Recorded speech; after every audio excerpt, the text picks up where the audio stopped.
So ayun guys, happy Sunday na naman sa ating lahat, ano. So ayun, medyo malapit na tayo sa Kebyang Tunnel. So ayun guys, dito mo talaga mapapansin yung tinatawag natin na nature. Ayan oh. Oh. Yan ang tunay na nature, hindi yung nasa plastic bottle na tubig.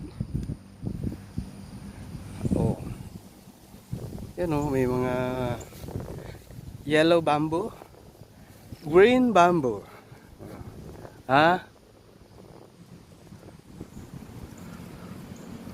Ayan oh.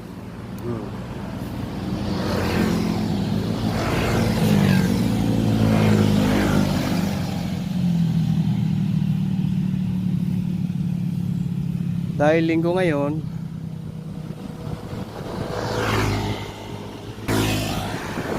chill lang. Kailangan natin mag-relax. Ang lamig pala dito.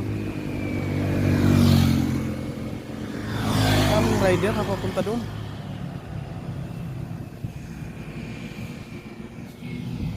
Kailangan pala dito malakas ang resistensya mo. Kung mahina hindi makaahon.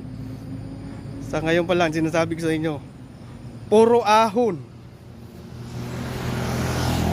Umpisa doon sa may dagat, sa may tulay, puro na ahon hanggang Kebyang.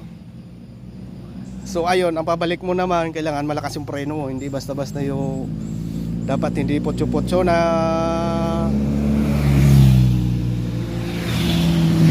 preno.